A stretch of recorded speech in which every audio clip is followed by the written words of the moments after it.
Channel 4 News with 5-time Emmy Award-winning anchor Ron Burgundy. Cham Kine Sports.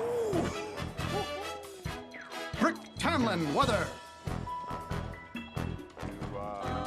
And your reporter in the field, Brian Fantana.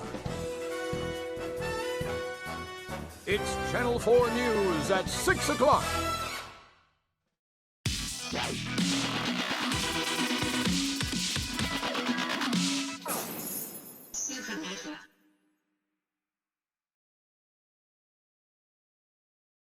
What's happening, guys? Supernova here, back with another video. And this video, guys, this video is titled Shit Going On in Gaming 2021 Edition. And the reason I'm making this video is because, for those of you who do not know, I was actually in the hospital undergoing surgeries most of this month. And during that time, there were multiple stories that broke in gaming that, I had input on or had thoughts and opinions on, but because I was in the hospital and away from my computer, didn't have a way to convey that information to you. So now that I'm out and I'm home and I'm recovering and shit, I figure, you know what, even though some of these stories are a little bit old, even though some of these articles are a little bit old, fuck it, I still have shit that I want to say about them, and there's not a whole lot going on at the moment. So fuck it, I'll make a compilation video of multiple little stories and articles and give to you my thoughts and opinions on said information. But before we get into that, I want to thank today's sponsor of this video. Today's video is sponsored by... fucking sponsors? Are you kidding me? Who's gonna be fucking crazy enough to sponsor this fucking channel? Today's video is sponsored by me! It's fucking sponsored by me because there are no sponsors for this channel. That being said, if you would like to help out the channel and would like to support me monetarily, you can do so by either purchasing merchandise or becoming a patron through Patreon. I have a link to both those places in the description of the video. If you don't want to support me monetarily but still want to support me, just like, subscribe, share the videos, all that bullshit. That's more than enough. You don't have to support me monetarily. Just doing all that shit is more than enough for me. If you can help me monetarily, hey, that's awesome, especially because this channel is not monetized. But if you can't do that or don't want to do that, then all the other bullshit is more than enough support for me. Now, with all that shit out of the way, let's get into this video. And I'm gonna start with CD Projekt Red. these fucking people. Oh, Jesus Christ. I made a video a while back talking about how CD Projekt Red and Cyberpunk was the gift that keeps on giving for content creators. And wouldn't you fucking know, it continues to give. Because the story is it's fucking hilarious. If it wasn't so tragic, it is fucking hilarious. I want to start by briefly recapping that bullshit apology that they released not too long ago. A couple weeks ago, CD Projekt Red, the co-founder, released some fucking bullshit video where he looked all somber and he was apologizing for the state of the game and all this other bullshit. But the video really was just him making excuses for why the game was in the state that it was. He even went so far as to say that their internal game testers did not experience any of the bugs in the console versions of the game. Is this man fucking serious?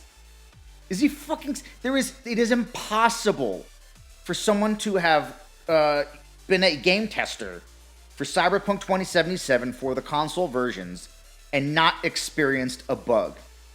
Fucking impossible, because it's not like you were playing and you experienced a bug here or a bug there. No. Playing these games, you experience 10, 20, 30, 40, 50 bugs, right? In the short amount of time that you played the game. So how is it that someone who is a game tester, whose sole purpose for existing is to repeatedly play through sections of the game, trying to break the game or find bugs, and they don't find anything? Tell me how that's fucking possible, because that's what game testers do. They replay through certain sections of the game, trying to break the game. Well, I can tell you, just from playing the game, it would break without you even trying. So how is it the game testers, whose job it is to try and break the game, didn't experience any of these fucking bugs? It is unfathomable. that this is a fucking reality, that this is honestly what happened over there, and that the game testers in the QA department over at CD Projekt Red didn't know that the console versions were so buggy. Bull fucking shit. So that apology they gave was absolute 100% fucking bullshit. And I made a video about it telling them they can go fuck themselves because it's bullshit. Okay? And then right on the heels of that, we get this Bloomberg article from Jason Schreier. And we all knew this shit was coming, right? We knew the second that Cyberpunk 2077 blew up, that fucking Jason Schreier was up there in his fucking apartment with his Birdman hands together going, yeah, motherfuckers, I got some shit for you, right? We know that's what happened. And sure as shit, shortly after this bullshit apology, Jason Schreier drops this article where he supposedly interviewed 20 former and current CD Projekt Red employees. Now, I think all but one were anonymous sources, and me personally, I don't really like anonymous sources because anonymous source to me usually means made up. Anonymous source means, oh, person doesn't fucking exist, you just made an anonymous source so you can say whatever the fuck you want to say. And usually that's how I feel about things, but Jason Schreier does have a kind of track record of doing these kind of investigative journalism when it comes to gaming and studios and development processes and things like that. So when it comes to this, I'm willing to put a little bit more faith in these anonymous sources. Anyway, this article paints a picture of CD Projekt Red where the fucking demo that they showed us way back when, and the demo that was the closed door demo they showed at E3 was like 90% fucking fake, not real at all. A fucking studio where people who were working on that fake demo were saying, why are we wasting time and resources making this thing when we could be making the fucking game? Talking about how development really didn't start until 2016 because they were working on the last DLCs for The Witcher 3, so the game was in development for only 4 years, not the full 8 years, not that that's a fucking excuse, and that the studio spent a lot more time and consideration in how they were going to spend money surrounding marketing and not how they were going to spend money in developing the fucking game. I mean, the article is quite fucking damning. It really is. It paints a picture of a fucking studio who just did not give a fuck. And at this point, it's like, yo, all of you who are still fucking defending CD Projekt Red, are you guys out of your fucking minds? Before any of this shit happened, I talked about the fucking gaming hippies, right? That came out to defend CD Projekt Red. But what about the scale and scope of the game, man? But like the game is so ambitious, man. Like you need to understand, man, the vision was so grand, man. And I was like, yo, I don't give a fuck about any of that. That's all irrelevant to me. All I know is I was promised this version of a game, and I did not receive that version which was promised to me. So now, after all of this shit has come out, any of you who are still defending CD Projekt Red, I'm sorry, you are out and out fucking assholes. That is like the equivalent of you coming home to your girl and you open the door and you find her fucking butt-ass naked in the middle of the living room with a dick in every hole, and these dudes simultaneously drain their balls in her. And then you're like, oh man, you don't understand, man. She just got like a high sexual drive, man. You gotta understand, man. Are you fucking kidding me? You're gonna defend that bitch? You're gonna defend that fucking whore who's getting fucking triple penetrated? You're gonna defend that shit? That's you guys now with CD Projekt Red. You're defending this shit when it is indefensible at this point. You cannot defend it. So any of you who are still trying to defend it, just step the fuck off because you are a joke at this point. And as if things weren't bad enough, then one of the other co-founders comes out and has like a response to the Jason Schreier article. I love this part here in particular because Jason Schreier had said that he had spoken to most of the staff at CD Projekt Red. So this dude straight up here says, In response to the quote, most of the staff knew and openly said it wouldn't be ready for release in 2020, his response was, "You've talked with 20 people, some being ex-employees, only one of whom is not anonymous. I wouldn't call that most of over 500 people staff openly said what you claim." The way that sentence is kind of worded at the end is kind of strange, but I'm guessing it's because, these people are in fucking Poland and English probably isn't his fucking first language. But, I mean, the point is still made. This is this dude pretty much saying, 20 people? You talk to, that's it? 20 people? That's it? That's it? 20 people? Yo, we got 500 people here. You talk to 20? Man, get the fuck out of here with that bullshit. That's pretty much what he's saying, right? When in reality, 20 people is more than enough, in my opinion. Like, if it was 2 people out of 500, it's like, nah, it's 2 people. When you got 20 people that are giving you similar information, similar stories, talking about similar experiences, I think 20 is more than enough to say that's probably what was going on there, right? But whatever, this dude is like, you got 20 people, get the fuck out of here with that bullshit. It's just like, dude, just shut the fuck up. Like, you guys are already in fucking deep water. Just shut the fuck up. But what did they do? Instead of just fucking sitting there and waiting out in the middle of the ocean, just waiting it out, just sitting there, doggy paddle and do whatever the fuck they got to do to kind of stay afloat. No, these assholes are sitting there fucking slitting their fucking legs, putting blood in the water so the sharks can come up, right? It's like, yo, just shut the fuck up. That dude making that fucking apology video didn't fucking help, it only hurt them. And this dude's response to a pretty damning article also is not helping them. Yo, CD Projekt Red, just shut the fuck up and fix the game. That's all we want you to do. We don't want to hear your excuses. We don't want to hear no bullshit. All we want to hear is the game is fixed. That's it, whenever that comes. That's all we want to hear. The only words we want to hear out of your fucking mouth is, the game is fixed. Nothing else. So do yourself and all of us a favor and just shut the fuck up, hunker down, and fix your fucking game. Look at No Man's Sky. When No Man's Sky released, it was a similar situation to where the game we got was not the game that was promised. And did they sit there and fucking run their mouth all the goddamn time? No. They went fucking dark and they went to work fixing the game and making it the game that they promised. And eventually they got to a point where the game now is more than what they promised, right? But they just didn't say anything and went to work. You guys should follow in their footsteps and do the fucking same. If you ever want to earn back the goodwill of the gaming community, you can start with shutting the fuck up and just fixing your fucking game. Honestly, at this point, I'm tired of hearing from you motherfuckers. All right? You notice how shit's not getting any better for you guys? Hell, we just got news that a second class action lawsuit has now been filed against CD Projekt Red. We first had the class action lawsuit filed in New York by the Rosen Law Firm, and now we have a second identical class action lawsuit being filed in California, asserting the same things, that investors were lied to, and they basically lost money because of the lies, and they're looking to fucking recoup some of that lost money. So, it's not getting any better for you guys. So just shut up, fix your game, and maybe, hopefully, you come out the other side okay. But in the meantime, just shut the fuck up, honestly.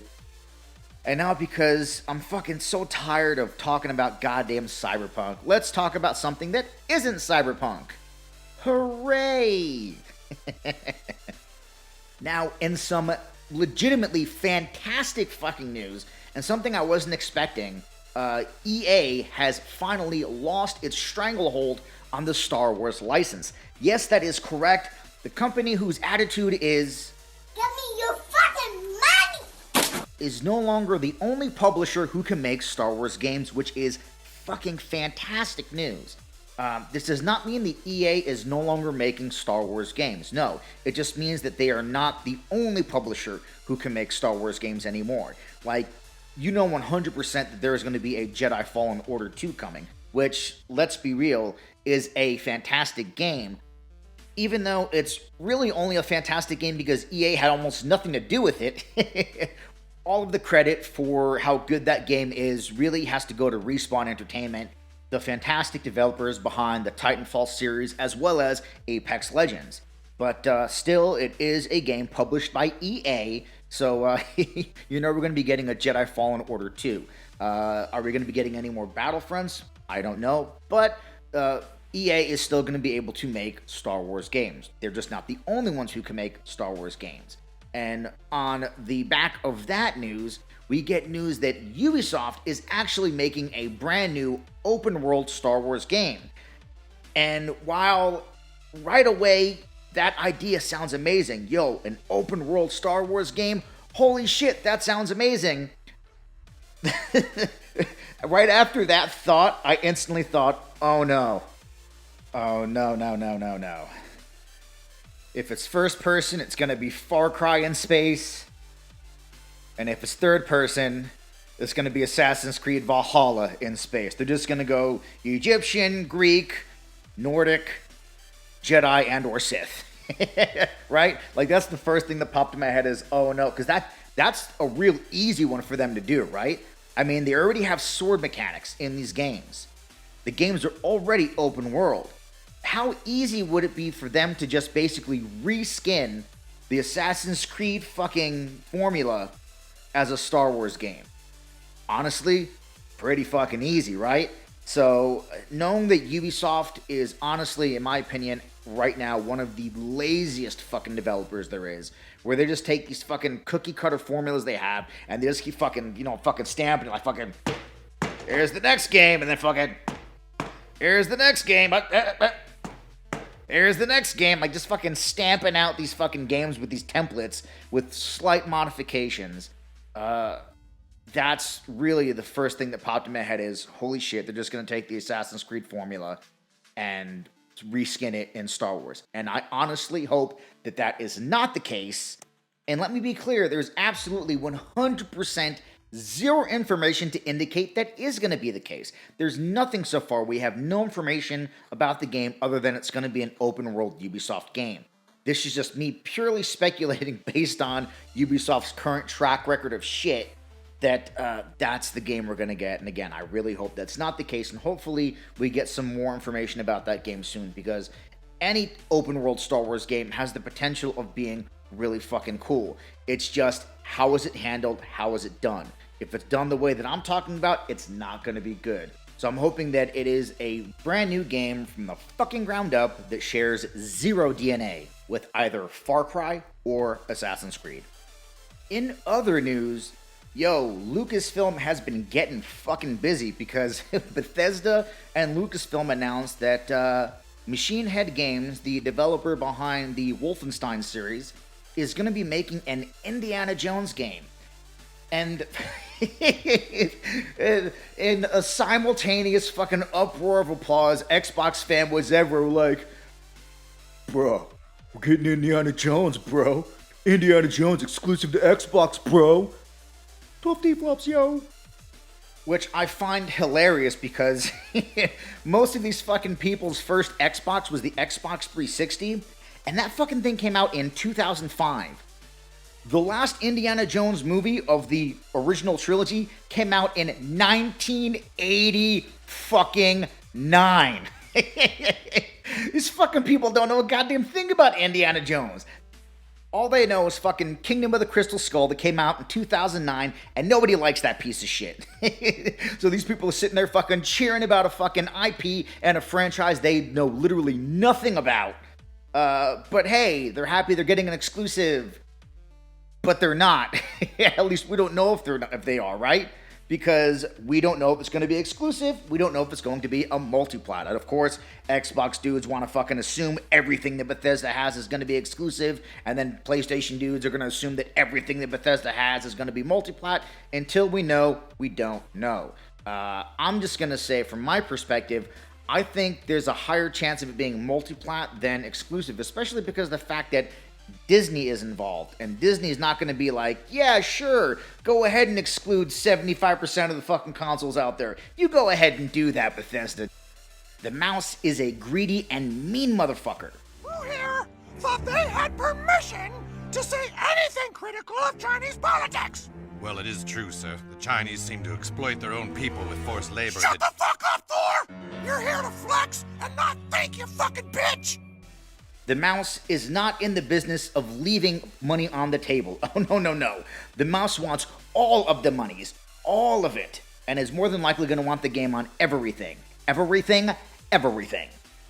Also, kind of off topic, but as a child of the 80s, I just want to say, dude, I fucking miss the 80s style movie posters. Like, the way they were stylized was just so fucking cool. I mean, look at these fucking examples. You got Indiana Jones and the Last Crusade, Big Trouble in Little China, The Goonies, and of course, one of the greatest trilogies in cinematic history, Back to the Future, Un, Deux, and Trois, which I think is 1, 2, and 3 in French. I don't fucking know.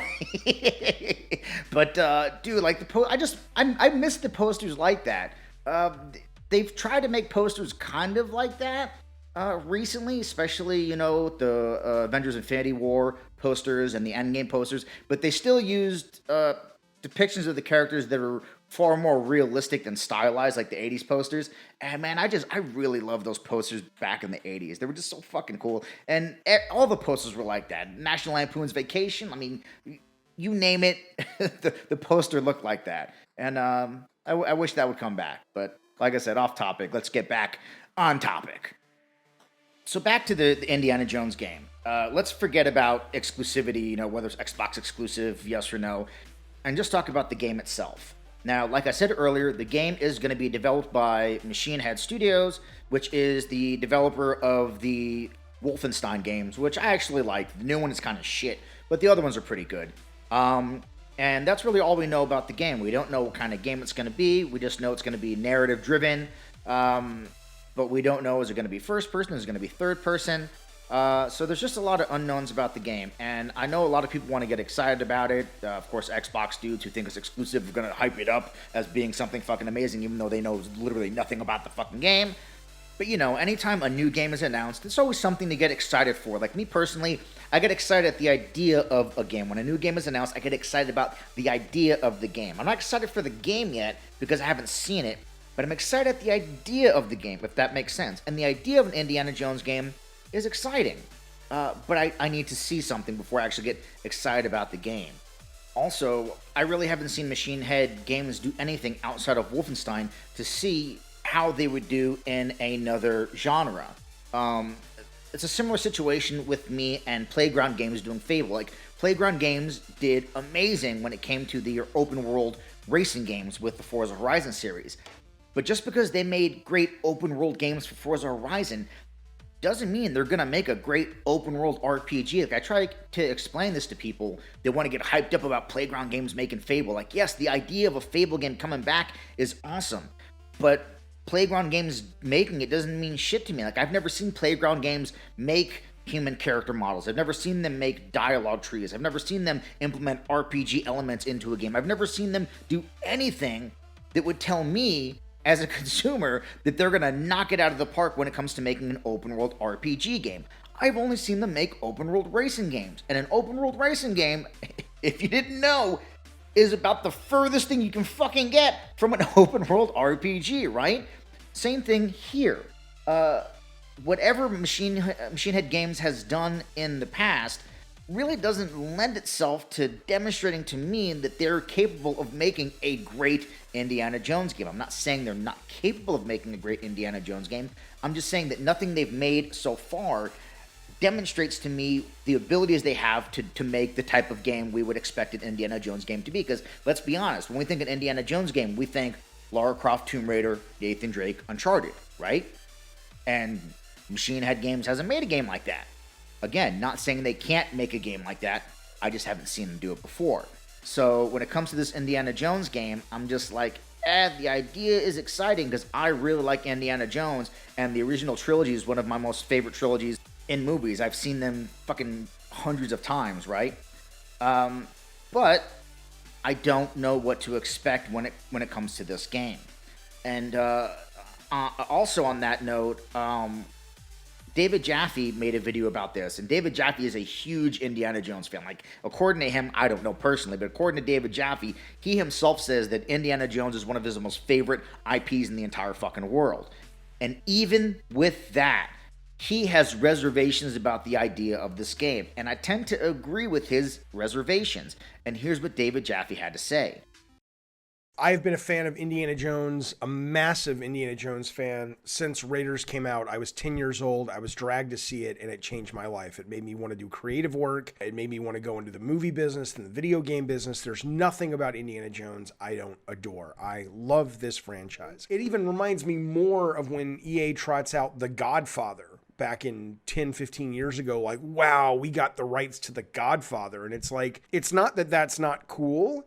And it's not that if you guys wouldn't have had like an amazing auteur video game maker who lived and breathed the Mario Puzo novel and the Coppola movie, and it's like, I have a take. Okay, that's interesting. That's kind of interesting and cool.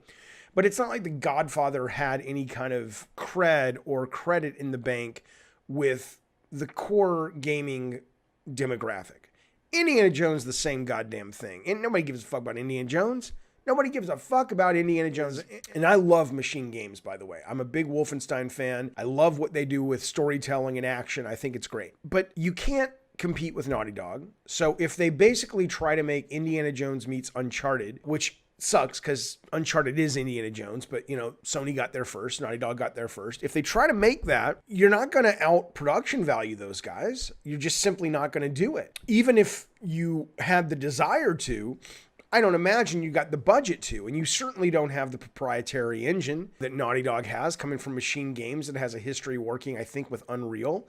It's not like, you know, you can write right down to the machine like Naughty Dog can. It's just, you're not going to meet him at that level. At which point, how do you compete with Uncharted? So, I mean, think about this. If you could compete with Naughty Dog, then maybe you could get away with having a character that's kind of like, he's kind of dated, but fuck it, it looks stunning. Maybe it's worth it. But since you can't compete visually and you can't compete at an IP level at this point, why in the world would you make an Uncharted style game or even a new Tomb Raider style game?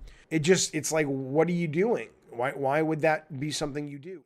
And me personally, I tend to agree with David Jaffe's opinions here. I believe that Indiana Jones is not the IP, that it used to be. Back in the 80s, Indiana Jones was one of the biggest IPs out there. Harrison Ford was fucking on top of the world, right? This dude was fucking Han Solo and Indiana Jones. Harrison Ford was a bad motherfucker in the 80s, right? He was he was the white shaft, right? He was a bad motherfucker, okay? So fucking he was the white shaft. Oh, I'm fucking stupid. Anyway, but yeah, it was a major IP at the time. The IP has waned since then because it's not a current IP. The last movie was over a fucking decade ago, and it wasn't even good. It was actually pretty shit, right? So it does not have the same power in the gaming industry as something like a Lara Croft Tomb Raider or a Nathan Drake Uncharted. Also, if it is that style of game, if it is a third-person action-adventure narrative-driven game, like Jaffe said, they're going up against fucking Naughty Dog. Like, there's no fucking way Machine Head Games is going to make an Indiana Jones game, which is basically just Uncharted in the 30s or 50s, depending on what decade they decide to make the game in. It's basically an Uncharted game that just takes place in the past. There's no way they're going to be able to make a better Uncharted game than Naughty Dog does. There's no way they're going to be able to tell a story better than Naughty Dog does. Right now in the gaming industry, Naughty Dog is one of the best studios, if not the best studio, in all of gaming, especially when it comes to their ability to tell a story, right? So all Indiana Jones can hope to do is be better than Tomb Raider, because there's no fucking way it's going to be better than Uncharted. All it can do is hope to be better than Tomb Raider. And even that, at this point, is kind of a hard thing, right? Because Indiana Jones is not someone who ran around with guns shooting people all the time. Indiana Jones is someone who ran around and most of the time punched people. He rarely used a gun. He punched people most of the time. So imagine an Uncharted game or a Tomb Raider game where you run around and you punch everybody. Because if you just give Indiana Jones a machine gun and he runs around shooting everybody, that's not really Indiana Jones. Indiana Jones didn't run around shooting everybody. He ran around, fighting people hand to hand. So if they change that one thing, it fundamentally changes who the character is. Indiana Jones is not someone who ran around shooting people. So it's going to be difficult for an Indiana Jones game to put itself somewhere between a Tomb Raider and an Uncharted, right? And at that point, if you're not going to make a game that is a third-person action-adventure archaeology fucking game, right, that is better than Tomb Raider, then why even bother making it? Make something else. And that's kind of, David Jaffe's, whole feel about the game is like, he would never have greenlit this game because A, the Indiana Jones IP just don't have the juice it used to have, and B, you're competing with Naughty Dog, and you're not gonna out Naughty Dog. It ain't fucking happening. Maybe Machine Games is up to the task, right? Maybe they'll surprise everybody. But I'm gonna go out on a limb and say no. It's not fucking happening. They're just not at the level that Naughty Dog is. But hey, I'm always up for being surprised, and who knows, maybe Machine Head Games will fucking surprise the hell out of all of us and make something that is fucking the game of the generation. There's always that possibility. Plausible? No. Possible? Yes. So, let's see. Let's see what happens. Either way, between the Ubisoft Star Wars game and this Bethesda Indiana Jones game, it's cool to see the Lucasfilm IPs getting some love, especially Indy, who hasn't gotten really any love in video games for quite a while. I think the last Indiana Jones game was Lego Indiana Jones, which, let's be honest, is not really a fucking Indiana Jones game. I think the last Indiana Jones game was fucking, God, I don't even know when. It was a long-ass time ago. So it's cool that Indy's getting some love, but again, I'm of a wait-and-see approach when it comes to that game.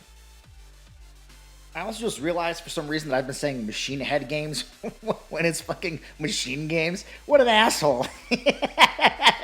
So anytime I said Machine Head Games in the past, scratch that, I meant Machine Games. Fuck, I'm dumb. Anyway, moving on. In more kind of Xbox-related games, Ninja Theory released a video today about their Project Mara thing that they're working on, that showed their new kind of technique for recreating environments and materials within a game. And it is impressive. Overall, the look and what they're able to achieve is kind of impressive. But I've seen people fucking running wild, saying all kinds of crazy shit, thinking that games are going to look like this generation, thinking that Xbox is going to have games that look like this. And I try to explain to people, look, this is an apartment where almost everything is 90 degrees and it's stone and metal and shit like that. Like, making non-organic material in games is like the easiest thing you can do. That's why racing games always look so good. That's why whenever new consoles come out, they always go to the racing games to demonstrate the graphical power of the console, because making cars and things that are non-organic is easy. It's easy to make things that are metal and reflective and things like that. It's hard to make things that are real. It's hard to make things that are alive. So even though the technology overall is impressive, and even though the end result is very believable, it's not like we haven't been here before. I mean, hell, look at this fucking apartment that was made in Unreal Engine 4 2 fucking years ago. It is borderline photorealistic, just like the new shit that they're doing right now with their new technology. The only difference is, I think people had to, model this shit by hand, whereas with Ninja Theory, they're actually taking 3D scans of an environment and then recreating that environment in engine, right? But I mean, this shit looks almost photoreal, and this was 2 years ago. Here's one that was 1 year ago. I mean, we've had the ability to approach photorealism in games for quite a while. And let's be real, when we're making video games, or I say we like I'm a fucking developer, when developers are making video games and they're creating environments and they're creating levels, they're not going to be going around scanning a building to make that building the level in the game, because not every building is going to have the layout needed for whatever level it is. Like, they have to design the level in a way that works a certain way, And however the level's going to work dictates how they design that level. So they can't just go around fucking scanning buildings fucking willy-nilly here and there and then saying, hey, here's our game. We scanned a bunch of fucking buildings and put them in the game. It's not going to work that way. Plus, it's probably going to take a lot longer to fucking scan the interior of buildings to recreate them down to the minute detail. So, cool technology, yes. End result, visually impressive, yes. But not that much better than what we see done in just Unreal Engine, the normal way. So I don't see this being some huge fucking revelation in how games are designed. But again, this is someone who's not a game designer, so I'm really talking out of my ass right now. I'm going to be 100% honest with you. I'm talking out of my ass because I'm not a game developer or designer. But I just don't see how this system is really going to innovate how games are made, how levels are designed, because you're limited to what exists. You'd have to first find a place that you like and then scan it. Whereas if you do it the normal way, you can make whatever you want. Your imagination are the limits of what that room and environment look like.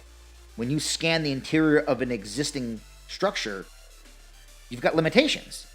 So, again, me as someone who knows fuck all about making games, I don't see it as being that big a deal, but again, who fucking knows? But anyway, like I said, I've seen people going crazy about this, and honestly, I don't think it's that big of a deal, but we shall see. Maybe it'll be the future of how game design is done, but again, we'll see. Moving on. The next bit of information isn't really so much game related as YouTube related, having to do with gaming. It was just too good not to fucking talk about. Because for those of you who don't know, there is an individual on YouTube who goes by the name of Griffin Gaming. And this uncreative, unoriginal fuck, pretty much, this is what he does. He finds clips of other people on YouTube, then plays their clips in their entirety, and then he'll pause every once in a while to make fun of the shit that they said and to try to clown on them or own them or fucking whatever, right? And he's done it with yours truly. He's done it to me twice. He's done it to a few other people.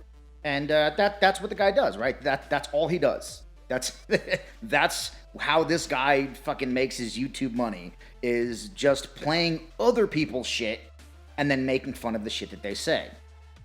And people asked me at the time, oh, are you gonna fucking clap back at him? Or are you gonna go after him? You gonna get him? And I'm like, honestly, fuck that guy. I don't give a fuck about that guy. If he wants to make a video talking shit, let him make a video talking shit. He's got like 100,000+ subscribers. At the time I had like fucking 8. I'm like, dude, I'm not gonna sit here and try to talk shit to this guy. I don't give a fuck about him. If he wants to talk shit about me, let him have fun. He's an asshole, whatever. Fuck him. Well, the other day, he was in a live stream, and he was talking shit about my homie, King Thrash Gaming. And someone let King Thrash know. And keep in mind, he's playing King Thrash's videos in their entirety. And King Thrash is like me. We both have very extensive vocabularies, but goddamn if every other word out of our mouth isn't fuck or shit, right? We curse up a goddamn storm. So this asshole's playing King Thrash's video in the background with King Thrash cursing like crazy because King Thrash is like me and curses like crazy. So King Thrash came up into the fucking live stream and he sent a super chat and was like, yo, fucking bring me in and you know, if you're gonna talk shit about me behind my back, talk shit about me to my face. Let me in and we'll have a conversation. And he was like, nah, cause you curse too much. Right? What a little bitch. Like, dude, you're playing him in the background cursing, but you can't have him there live because he might curse, even though you yourself curse, right? So that was his little bitch cop-out. So King Thrash was like, fine. You want to be a little bitch? Be a little bitch. How about this? I won't go on your shit. You come on my shit. Come to the round table and let's have a fucking conversation, because if you're going to run your mouth and have my name in your mouth and be talking shit, then come and do it to my face. Come to the round table, let's have a fucking conversation like men. And guess what? Griffin Gaming bitched the fuck out. Why? Because Griffin Gaming likes to do this thing where he will play a clip of something that somebody said, and instead of it just being what they said, he'll then tell you what that person meant by what they said. Like, he's now a mind reader. So it's not what they actually said. Let me tell you what they meant by what they said. And by doing that, he makes it like the person said all kinds of shit that they didn't really see. And see, that works when it's just him. But if he has to go up against somebody, that shit's gonna fucking fall apart.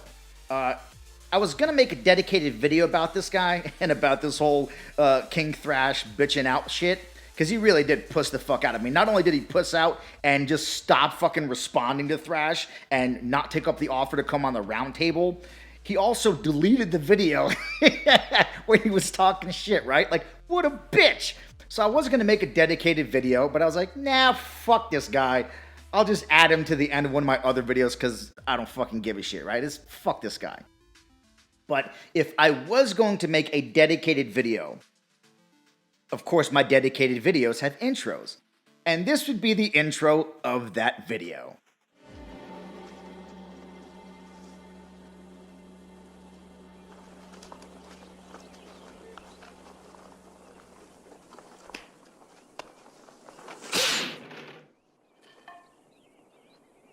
Boards don't hit back.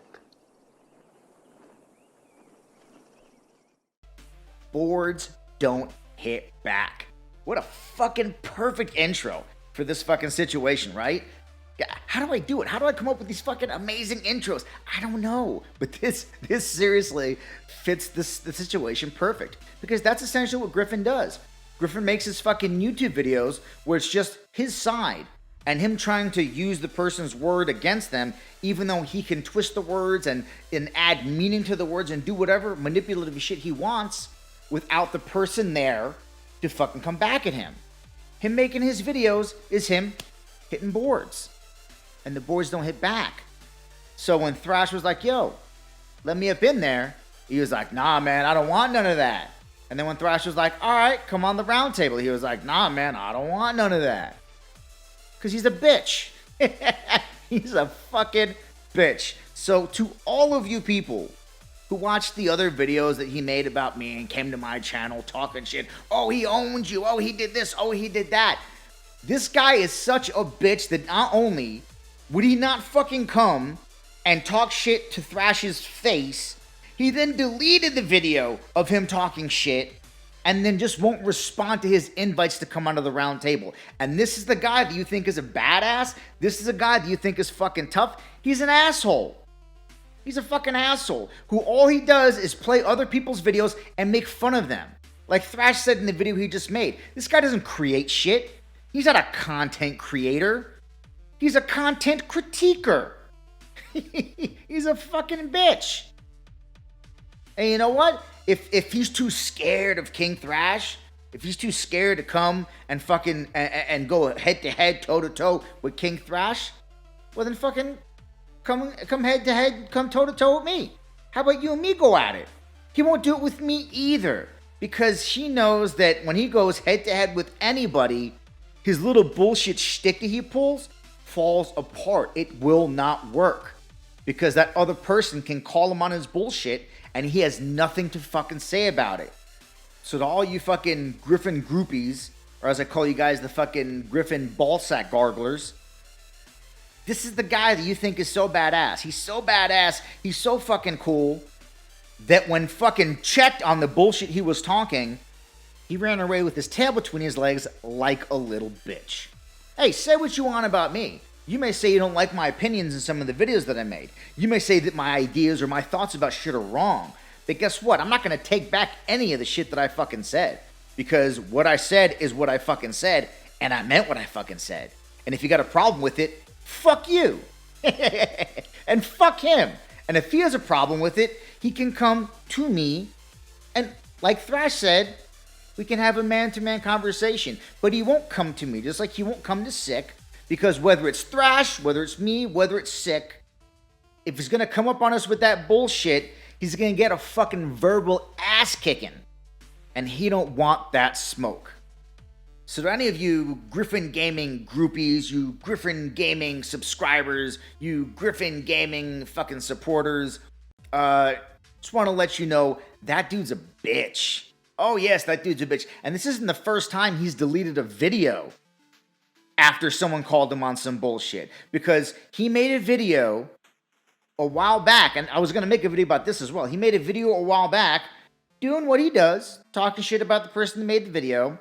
And then that person went around crying because they are also little bitches, crying that Griffin Gaming was bullying them. And instead of Griffin Gaming saying, fucking bro, it's the internet, grow a fucking pair of balls, you pussy, Griffin Gaming deleted his video. Because just like that dude who was crying about being bullied is a bitch, Griffin himself is a bitch. People asked me if I was going to remove the videos that he made fun of. No. Those 2 videos that he fucking used of mine to make fun of me, guess what? They're still fucking up. Why? Because I don't give a fuck. I had something that I had to say. It's my opinion. They're my thoughts. If you don't like them, fuck you. I don't give a fuck. Oh no, Griffin Gaming made fun of my video. I'm gonna delete it. Are you fucking kidding me? Fuck him. But Griffin Gaming, oh no, he'll delete his video. He's a bitch. He's a fucking bitch. And if he's not a bitch, then he'll show up at the round table. And he'll go toe-to-toe with Thrash, or me, or Sick. He can take his pick. He can pick whoever he thinks is the weakest of us 3. It don't matter. He's gonna get his ass kicked, and he knows it. Which is why he's not even fucking replying to Thrash. When Thrash is like, yo, come to the round table, bitch. Also, his channel is Griffin Gaming. The motherfucker never plays any games. He has the same fucking bullshit Counter-Strike shit where he's running around sliding, fucking twirling ballad songs in his fucking hand the entire goddamn time. That's just what he does. When it's not clips of the videos he's talking shit about, it's clips of him running around sliding on shit in Counter-Strike, fucking twirling ballad songs in his fucking hands. Him playing games is the equivalent of my fucking 6-year-old nephew playing Minecraft on fucking creative, not doing anything. That's what Griffin Gaming does. I don't know what he does when he's fucking home playing, but of his gaming footage that he puts up of him playing, it's just him running around sliding, fucking twirling ballad songs in his hand and fucking Counter-Strike. He ain't playing shit. But anyway, this fucking story was just too good not to fucking talk about, because it's like, yo, if there was ever an example of how big a bitch someone is, this is a perfect example to illustrate what a bitch Griffin is. He not only won't back up the shit he says, but when checked, he'll delete videos and then not come into a fucking forum where he can have a one-on-one with the person he was talking shit about. What a fucking pussy. And so yeah, that's the shit going on with gaming in 2021 so far.